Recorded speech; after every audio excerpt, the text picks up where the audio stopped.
Marcos capítulo 8, como base para essa palavra. Enquanto nós estamos lendo a palavra de Deus, assim como também os louvores têm um poder poderoso, né? A presença de Deus através dos louvores. Mas quando nós estamos lendo a palavra de Deus, o Senhor está libertando pessoas, irmãos. Eu falo isso com toda a convicção do meu coração, irmãos. Que só o fato de lermos a palavra de Deus, Deus pode estar quebrando cadeias na sua vida nessa noite. Pode estar curando enfermidades, irmãos. É maravilhoso o poder que há no nome de Jesus, no sangue de Jesus e na sua palavra. Então, quando nós estamos lendo, nós não estamos lendo ela como se lê um livro qualquer, como se lê um jornal de ontem. Não, irmãos, é a palavra viva de Deus, é a palavra escrita de Deus, e ela por si só, ela está curando e libertando a sua vida nessa noite. E você vai sair daqui uma pessoa melhor do que você entrou, em nome de Jesus. Se estava bom, vai ficar melhor. E se estava ruim, vai ficar bom, irmãos. Então a palavra do Senhor diz assim, Marcos capítulo 8, verso 34. Diz assim: em seguida convocou Jesus a multidão e os discípulos, e os desafiou: se alguém deseja seguir-me, negue-se a si mesmo. Tome a sua cruz e venha após mim. Quem quiser, pois, salvar a sua vida, perdê-la-á. Mas quem perder a sua vida por minha causa e pelo Evangelho, salva-la. Portanto, de que adianta uma pessoa ganhar o mundo inteiro e perder a sua alma? Ou ainda o que uma pessoa poderia dar em troca de sua alma? Irmãos, já perceberam o peso dessa palavra na vida da gente, de nós que estamos aqui hoje? Você que já entregou a sua vida para Jesus. E se você está aqui nessa noite e ainda não tomou essa decisão, Jesus convocou ali a multidão e os seus discípulos. Ele fez um desafio: se alguém deseja seguir-me, negue-se a si mesmo. Tome a sua cruz e siga-me. Quem quiser, pois, salvar a sua vida, perdê-la-á, mas quem perder a sua vida por minha causa e pelo Evangelho, salva-la-á. Portanto, de que adianta uma pessoa ganhar o mundo inteiro e perder a sua alma? Gente, que poderosa essa palavra. É interessante que o chamado para ser um discípulo de Jesus, ele é acompanhado de no mínimo 3 coisas que fala sobre morte. Ele fala sobre tomar a cruz. Cruz era lugar de morte. Ele fala também em outros textos que nós lemos, um dos símbolos do Evangelho, a chamada de Cristo vai acontecer nessa noite, que é o batismo. O batismo fala de quê? Morte também. E o nosso momento de ceia, de comunhão, que fala também de morte, da morte de Cristo. Então o convite para seguir a Cristo, o convite que Jesus fez, ele implica em renúncia na vida da gente.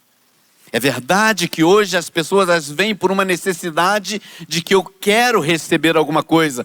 Mas quando nós começamos a andar com Jesus, conhecer a palavra de Deus, nós entendemos que é um caminho de cruz, de renúncia, de morte. Mas nesta renúncia, nesta entrega, tem um poder muito grande, irmãos. Hoje o pastor iniciou aqui falando sobre filiação, sobre ser filhos. E é exatamente sobre isso que eu quero compartilhar hoje um pouquinho. Depois nós chegamos aqui nesse texto que eu li. No Sermão da Montanha, ou Sermão do Monte, Mateus, no Evangelho de Mateus, capítulo 5.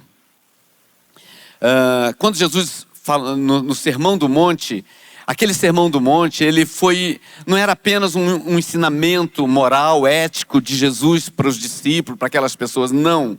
Ali Jesus estava propondo uma reconfiguração do novo estilo de vida que nós iríamos viver aqui na terra, do seu povo. O povo religioso, os religiosos, viviam um estilo de vida. Quando Jesus reuniu seus discípulos no Sermão da Montanha, ele começou a fazer uma nova reconfiguração na vida daqueles que seriam os seus discípulos, a sua igreja na terra. Havia ali uma revelação de um novo modo de vida que ele estava estabelecendo para a sua igreja, para os seus discípulos, para os seus seguidores. E aí no texto que eu quero ler com vocês de Mateus, quando ele começa a falar, ele fala assim para os seus discípulos: ó, vós sois a luz do mundo. Ele fala: vocês são a luz do mundo. Vocês são o sal da terra. E eu quero compartilhar assim com vocês, nesses poucos minutos, sobre o resgate. Precisamos resgatar a nossa identidade como discípulos e seguidores de Cristo aqui na terra. Você não é uma pessoa comum. Você não é qualquer um. Você não é apenas mais uma criatura. Você agora, além de ser um discípulo de Cristo, às vezes nós vivemos de uma forma sem entender a nossa identidade em Cristo. O pastor falou sobre ser filhos, e é verdade. Existe um resgate da nossa identidade, que é a nossa identidade existencial. Eu existo porque, como filhos de Deus, porque eu nasci de duas formas. Você teve o seu nascimento natural da sua mãezinha, mas chegou um momento nas nossas vidas que você nasceu de novo. Quando você nasceu de novo espiritualmente, você agora nasceu com o DNA de Deus na sua vida. Agora você passou a ser filho de Deus. Isso, a minha identidade existencial é essa: ser filho de Deus. No Evangelho de João, ele diz que ele veio para o que era seu, mas os seus o rejeitou. Mas todos quantos o receberam, deu-lhes o direito de serem chamados filhos de Deus. Cara, tem um poder muito grande nisso, irmão. Porque do momento que você entende que você é filho de Deus, duas coisas vão acontecer na sua vida. O diabo nunca vai roubar a tua vida, a tua fé, a tua confiança, a tua segurança em Deus.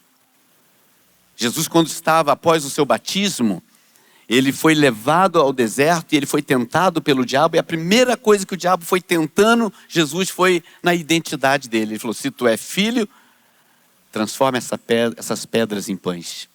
Se tu é filho, lance daqui para baixo que Deus vai mandar os anjos te segurar. Porque o diabo sempre vai tentar atacar na nossa identidade de filhos. Mas quando você entende que você é um filho de Deus, você foi gerado, quando você nasceu de novo, você foi gerado nele. É a nossa identidade existencial. Existimos agora não mais só de uma forma natural, mas de uma forma espiritual. Temos o DNA de Deus, fomos feitos filhos de Deus porque o recebemos. E como filhos, nós temos direito à herança. A Bíblia diz que nós somos herdeiro com Cristo e somos herdeiros de Deus e co-herdeiro com Cristo. É certo que uma pessoa recebe uma herança depois que os seus pais morrem. Aí ele recebe a herança do pai. Nós, queridos, como herdeiro de Deus, nós podemos já experimentando parte dessa herança aqui na terra. É maravilhoso servir a Deus. É maravilhoso fazer parte da igreja de Cristo, ser um discípulo dele, porque assim como um filho, embora ele não tenha a plenitude da herança dos seus pais, mas no dia a dia ele vai usufruindo da herança. E é exatamente isso que nós, quando nos tornamos filhos de Deus, entendemos essa identidade existencial, nós começamos a desfrutar parte da herança que ele tem para nós. E esse dia eu estava pregando lá na igreja sobre a nossa herança nos céus, aonde não haverá mais dor, não haverá mais lágrima, não haverá enfermidade, não haverá mais morte, tanta coisa, tudo perfeito, maravilhoso. E é isso que nós começamos a experimentar aqui na terra.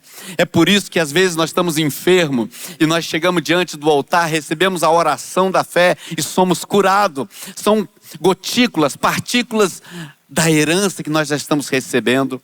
É por isso que nós recebemos milagres, às vezes na área financeira. É por isso que às vezes, depois que nós nos tornamos filhos de Deus, o nosso casamento melhora, a nossa vida no nosso trabalho melhora. Tudo vai mudando na vida da gente. Quanto mais você entender que você é filho de Deus, e Ele como um pai, a Bíblia já diz assim, se nós que somos maus, se o nosso filho pedir pão, nós não vamos dar uma pedra para ele. Quanto mais o nosso Pai Celestial não nos dará aquilo que nós precisamos e pedimos. Portanto, nessa noite, receba essa identidade existencial na sua vida. Fala, eu sou filho de Deus.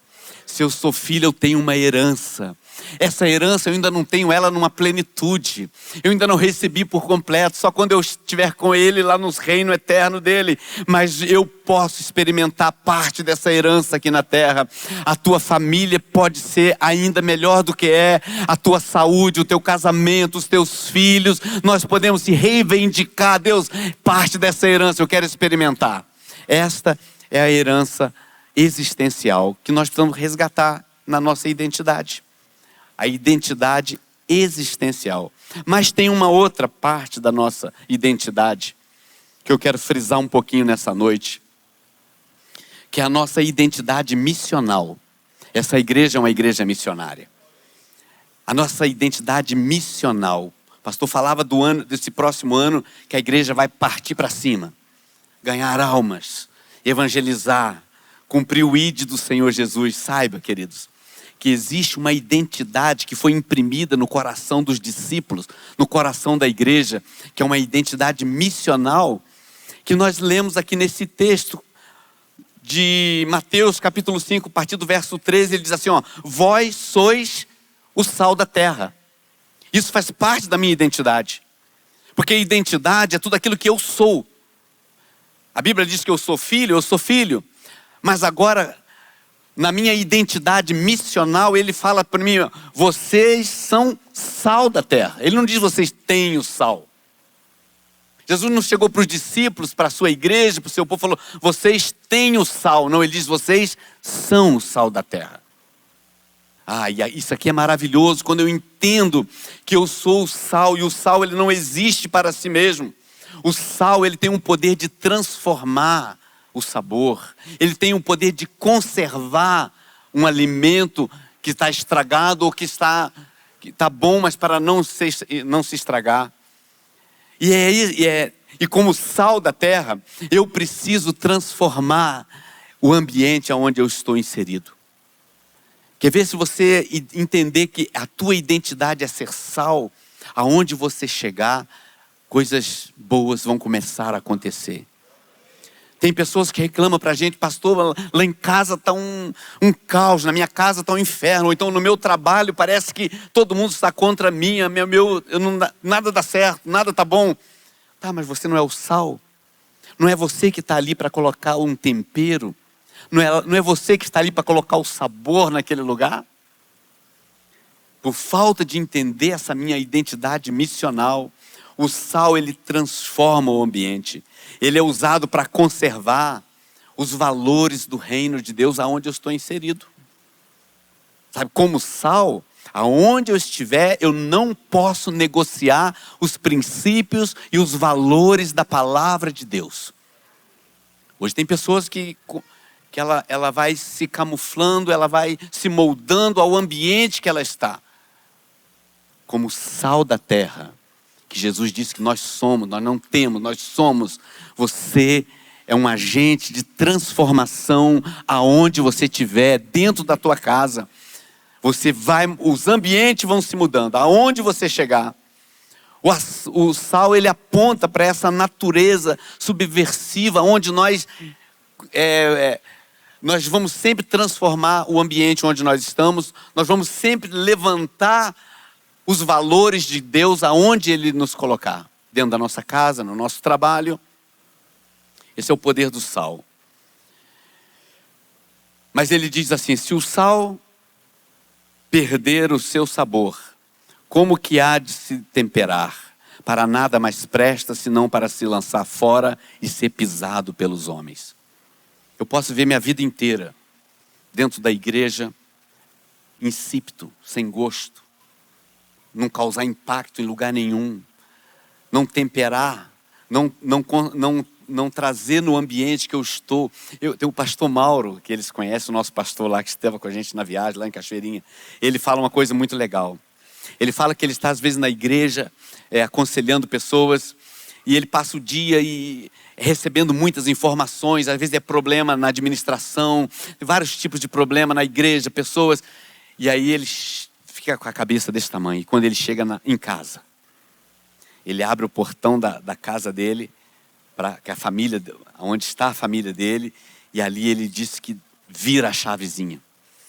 E ele chega feliz, alegre, com uma palavra de ânimo dentro de casa, uma palavra positiva. Isso é uma coisa que marca, porque às vezes a gente, aonde você chegar, o ambiente precisa mudar. Isso é ser o sal da terra. Depois ele fala que nós também somos luz do mundo. A luz, ela fala dessa dimensão profética. Como luz, nós somos convocados a iluminar toda essa realidade de trevas espirituais que a gente vê no mundo. Em todas as áreas. O mundo, a Bíblia diz que o mundo jaz no maligno. A Bíblia diz também que o príncipe desse século cegou o entendimento dos incrédulos para que não resplandeça a luz do Evangelho. A Bíblia diz também que a luz veio ao mundo, mas as pessoas amaram mais as trevas do que a luz. Ou seja, o mundo, ele vive em densas trevas, irmãos, em todas as áreas. E nós somos convocados, chamados, está no nosso DNA novo, da nossa nova vida. Ele também não disse, vocês têm a luz, embora nós temos Cristo, e a Bíblia diz que Ele é a luz do mundo. Mas aqui ele fala assim, vocês são a luz do mundo. Ou seja, faz parte da identidade missional dos discípulos da sua igreja. Isso é maravilhoso, a gente poder entender isso. A igreja, na sequência ele fala assim, vós sois a luz do mundo. Uma cidade edificada sobre o monte não pode ser escondida. Igualmente não se acende uma candeia para colocá-la debaixo de um cesto. Ao contrário, coloca-se no velador e assim ilumina a todos que estão na casa. A igreja nunca viveu um momento de visibilidade tão grande como está vivendo hoje. Em todas as áreas. Uma visibilidade numérica. Esses dias um pastor lá de Criciúma fez um batismo, ele batizou 1.800 pessoas em um culto. Igrejas lotadas de pessoas, igrejas crescendo. A igreja, ela vive esse movimento de uma visibilidade numérica. Ela está crescendo como nunca tinha crescido antes. Os evangélicos. Existe uma visibilidade cultural no meio da política, no meio da mídia, uma visibilidade midiática, as mídias por todo lugar. Então, a igreja, ela não pode estar escondida. Ela sempre vai estar num lugar onde as pessoas podem ver. Hoje, quando Jesus chamou os seus discípulos, querido, é importante a gente entender isso. Em nenhum momento Jesus chamou a sua igreja, os seus discípulos de evangélicos. Em nenhum momento ele falou assim, vocês são evangélicos, ou vocês são batista, vocês serão assembleianos, seja lá qual denominação seja. Jesus não deu um título desse tipo para a sua igreja. Jesus não chamou, até a palavra cristão, a Bíblia diz que quando os evangélicos, os discípulos da época, foram chamados de cristão pela primeira vez, não foi num sentido muito positivo. Pelo contrário. A Bíblia diz que em Antioquia, pela primeira vez, os discípulos foram chamados de cristãos. E ali não foi muito positivo essa conotação ali. Mas a Bíblia diz que ele chamou os seus discípulos de sal, de luz. Filhos, a nossa identidade existencial e a nossa identidade missional. Sal, luz, e em terceiro lugar, testemunhas.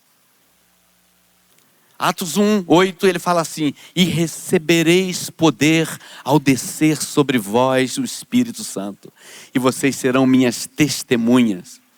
Irmãos, somos chamados para ser testemunha do Senhor. É uma dimensão apostólica da nossa identidade. Ser testemunha, é interessante que a palavra testemunha, ela vem da mesma palavra que mártir.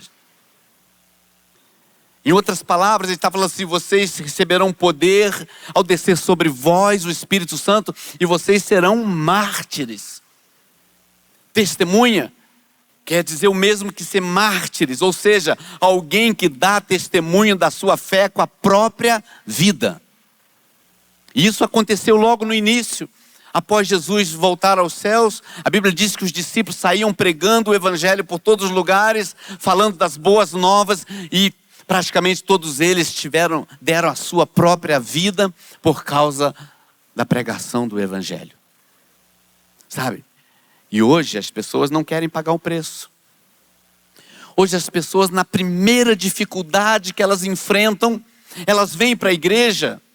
Muitos de nós chegamos na igreja por uma necessidade, e aí conhecemos o Evangelho, conhecemos os louvores, a palavra abençoada, momento da oração. Enquanto tudo vai indo bem, a gente vai, vamos lá. Coisa boa ser crente, Deus é fiel. Nas primeiras dificuldades, a primeira coisa que as pessoas fazem é abandonar a igreja, é abandonar a sua fé. Pelo menos lá no Rio Grande do Sul isso acontece muito, irmãos. A primeira coisa, ninguém deixa de trabalhar, ninguém deixa de viajar, ninguém deixa de namorar, ninguém deixa de comer. Não vou comer mais porque a luta está difícil. Não, primeira coisa que eles falam: não vou mais na igreja. Mas queridos, Jesus nos chamou para ser suas testemunhas. Testemunhas. Pessoa, alguém que dá testemunho da sua fé com a sua própria vida. Com a sua própria vida. E é interessante que a gente vive uma polarização muito grande no mundo, né? Polarização teológica. Aí você encontra um grupo e fala: eu sou calvinista. O outro: eu sou arminiano. Eu acredito assim. O outro: eu acredito assim. Essa igreja é melhor. A outra igreja é diferente. Eu prefiro a outra. E nos tempos de Paulo, as pessoas já falavam isso. No livro de Coríntios diz que uns falavam assim: eu prefiro Apolo. O outro: eu prefiro Paulo. Essa polarização teológica, uma polarização política que a gente vive hoje. Irmãos, tempos de eleições, às vezes já perdemos crente dentro da igreja. Muitos crentes abandonaram a igreja por causa de política. Porque a igreja prefere um, o irmão prefere o outro, e vão... Essa polarização, ela vai minando, vai drenando, enfraquecendo a nossa missão como testemunha de Cristo. Jesus nos chamou para pregar a sua palavra, o seu Evangelho, as boas novas de salvação. Por isso ele diz assim, vocês receberão poder ao descer sobre vocês o Espírito Santo, e vocês serão meus mártires, minhas testemunhas. Nós precisamos do poder do Espírito Santo para ser testemunha de Cristo. Nós precisamos do poder do Espírito Santo para pregar a autoridade que Jesus tem sobre todas as coisas. É interessante que ele diz assim, no Evangelho de Mateus 28, ele fala assim, toda autoridade me foi dada nos céus e na terra. Jesus dizendo para os seus discípulos: portanto, ide, pregai o Evangelho a toda criatura. Portanto, ide, fazei discípulos de todas as nações. Essa é a nossa missão, de ser testemunhas em todos os lugares. E ele começa dizendo: toda autoridade me foi dada nos céus e na terra. Queridos, essa palavra tem um peso muito grande. Pastor Luiz, nós estivemos lá na Turquia, juntos. Essa palavra, esse versículo, Deus me ministrou quando eu estive lá. Que nós fomos onde tinha aquelas ruínas dos templos. E o pastor Elias Danta, que era o nosso pastor e guia, ele falou assim: esse aqui é um templo que faziam culto ao imperador. Não lembro agora acho que foi em qual cidade era. Culto ao imperador. O imperador na época de Cristo, irmãos, ele era o homem que tinha todo o poder nos céus e na terra. Deixa eu lhe explicar. Porque ele era considerado um Deus. Então, para as pessoas, o imperador, ele era um Deus, ele tinha um poder nos céus. E ele tinha poder na terra. Se ele mandasse matar, tinha que matar. Se ele falasse vai, vai, o que eles dissessem estava dito. E agora chega Jesus, que já estava sendo perseguido por alguns, que alguns criticando ele. Quem é esse aí que fala em nome de Deus, que fala que é o Messias? Jesus chega para os seus discípulos e fala assim, ó, todo o poder me foi dado nos céus e na terra. Eu imagino os discípulos falando, tá, mas e o imperador? Ele tem o poder. Jesus falou, eu tenho todo o poder nos céus e na terra. E eles creram nisso, irmãos. E eles saíram pregando. E aí Jesus disse assim, ó, vocês receberão poder ao descer sobre vós o Espírito Santo para serem minhas testemunhas. Nós precisamos do poder do Espírito Santo na vida da gente para pregar essa autoridade. Que Jesus tem toda a autoridade nos céus e na terra, irmão. Toda a autoridade. Quem dá a palavra final é Ele. Essa confiança, essa convicção na vida dos discípulos foi tão forte que eles entregaram a sua vida, eles foram verdadeiros mártires por causa da sua fé, do evangelho que eles pregavam, porque eles sabem, cara, Jesus mandou, está mandado, não dá para discutir. Portanto, não dá para a gente questionar o que Jesus disse, ide por todo mundo. Aí ele fala, vai por todo mundo e preguem. É uma coisa que a igreja, nós não podemos, como a nossa identidade missional está inserido isto, testemunha. E nós temos o poder do Espírito Santo para pregar essa autoridade. Nós temos o poder do Espírito Santo para pregar o que Ele pregou também. Ele falava sobre arrependimento, ele confrontava o pecado na vida das pessoas. Há poucos dias eu me peguei assim, numa situação que eu falei, gente, falo ou não falo, falo ou não falo. Tá, mas aí o Espírito Santo falou, cara, Jesus, você tem o poder do Espírito Santo para confrontar o pecado. Poder para pregar aquilo que ele pregou. Ele pregou, negue-se a si mesmo. O texto que nós lemos no início, ele falou, se alguém quer vir após mim, negue-se a si mesmo. Tome a sua cruz e siga-me. Queridos, hoje às vezes a gente quer pregar para as pessoas uma palavra muito branda. Muito, tá, passar a mãozinha na cabeça. Não, vem cá. Vem aqui que Deus é amor. Ele é amor, não estou dizendo que não seja. Vem cá que Deus só tem coisa boa para a tua vida. E a gente não fala, negue-se a si mesmo. Toma a sua cruz e siga-me. Isso a gente não diz. Pregar, poder do Espírito Santo para pregar o que ele pregou, para fazer o que ele fez. Para realizar o que ele realizou. O poder do Espírito Santo está sobre nós, irmãos, está sobre você. Existe algo sobrenatural na sua vida nessa noite. Sabe? Existe. É um privilégio para nós. E é interessante que ele diz assim, de que adianta o homem, o texto que nós lemos no início, ganhar o mundo inteiro e perder a sua alma. De que adianta?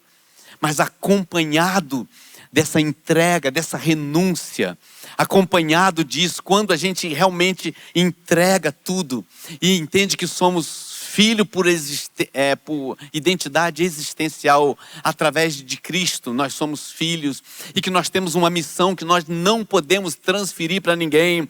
A nossa vida, ela está por completo entregue a Ele. Então, você pode passar momentos difíceis na sua vida, você pode passar momentos de muitas crises, de muitas tribulações na sua vida, mas se você está no centro da vontade de Deus, como filhos de Deus, entendendo a sua missão aqui, que você é sal da terra, que você é luz do mundo, que você foi gerado em Cristo para ser um mártir, para ser uma testemunha dele, pode ter certeza, todas as outras áreas da sua vida Deus está cuidando, Ele vai com você até o fim. A Bíblia diz que Ele amou os seus até o fim, irmãos, e Ele continua nos amando. Eu já teve momentos da minha vida que se eu fosse olhar para o lado, para as circunstâncias, eu tinha caído fora há muito tempo. Mas a gente olha para a palavra de Deus e a gente assume essa convicção: não, Ele morreu por mim, Ele me tornou um filho de Deus, eu tenho direito à herança, eu posso experimentar a bênção de Deus na minha vida, eu posso experimentar o livramento, nem que seja na última hora, Ele vai se levantar em meu socorro. Aí tudo aquilo que a gente prega, irmão, naquelas pregações empolgada, motivacional, pregando a palavra, que Deus é um Deus de milagre, que Deus é um Deus maravilhoso, que resolve problema, restaura casamento, tira as pessoas das drogas, tudo isso a gente prega, mas isso só começa a acontecer quando nós entendemos a nossa identidade nele. Somos filhos, cuidados, guardados. Meu filho passou por um momento muito difícil, irmão. Meu filho passou por um momento assim que tinha vezes que eu me dava vontade de chorar por ver a situação que ele estava vivenciando. E muitas vezes eu levantei na madrugada, muitas vezes mesmo, e chorei por causa dele. Envolvido com tráfico, com drogas. Mas ele era meu filho, entendeu? Ele era meu filho. E tudo que eu podia fazer, eu não tinha dinheiro para resolver, dinheiro não resolvia, conselho não resolvia. Aí eu falei, mas tem uma coisa que resolve. Quase um ano levantando na madrugada para orar pelo meu filho. Quase um ano inteiro. Dos 365 dias, eu acho que uns 300 do ano, eu levantei às 4 horas da manhã naquele ano. E tinha dia que eu não sabia nem o que orar, mas eu falava, Deus, tem promessa, eu e minha casa serviremos ao Senhor, salva ele, sabe? Então quando eu olhava para o meu filho passando por um momento difícil, o coração doía. Eu fiz alguma coisa para que aquilo mudasse. Deus, quando olha para a gente, vê a gente sofrendo de alguma maneira, não pense que Deus não está vendo, que Ele não está olhando. Ele está olhando e falando assim, alguma coisa eu vou fazer, porque é meu filho. Deus está cuidando do seu futuro, o seu futuro está intacto. Deus está escrevendo o teu amanhã, queridos. Só entenda isso, que você, além de ser filho, tem uma missão, faz parte do seu DNA. Cumpra bem isso aí. Quando ele falou assim, e eis que eu estarei com vocês todos os dias até a consumação do século. A promessa de estar com a gente, ela acompanha tudo isso. Ele fala assim, toda autoridade me foi dada no céu e na terra, ou seja, não tem imperador, não tem ninguém, eu que tenho autoridade no céu e na terra. Eles creram nesta palavra. Jesus falou, então vão por todo mundo, anuncie o meu evangelho a toda criatura, a quem crer for batizado será salvo, quem não crer será condenado. É simples, irmão. E ele termina dizendo, e eis que eu vou estar com vocês todos os dias da vida de vocês. Coisa maravilhosa, irmão. Que segurança nós temos em Cristo, irmão. Que segurança. Então se você está sofrendo, se você está passando por um momento difícil, não se preocupe com isso. Só entenda que Deus está te vendo, que Ele está te olhando. Você tem uma missão, cumpra bem a tua missão, né? Não arreda o teu pé, como diz o pastor, não amarela, fica ali firme. Não deixa que mentiras do diabo te roube a tua fé, que te tire do evangelho, que te afaste da igreja. Pelo contrário, quanto mais luta, mais nós temos que correr para perto de Deus, porque Ele é a nossa segurança, irmão. Não tem, se achar que depois de que me converter não vai ter sofrimento, não é verdade, vai ter sofrimento. Mas Ele promete estar com a gente todos os dias. E a outra promessa que Ele fez, não fique triste teu coração. Não se turbe o vosso coração. Crede em Deus, crede também em mim. Eu imagino Jesus falando essas coisas para os discípulos. Na casa do meu Pai há muita morada. Eu vou preparar um lugar para vocês. E se eu for, eu vou voltar e vou buscar para que onde eu estiver, vocês estejam comigo. Gente, a nossa vida é cercada de promessas. Deus quer que você comece a experimentar como filho a herança. Ele quer que você cumpra muito bem a sua missão, a sua identidade missional é essa: ser sal, ser luz e ser testemunha dele. Testemunha é mesmo que mártire, ou seja, está disposto a dar a sua vida pela tua fé. Que Deus nos ajude. Eu quero encerrar esse momento, antes de orar com vocês, eu quero cantar um louvor, uma música. E o nosso músico disse que vai.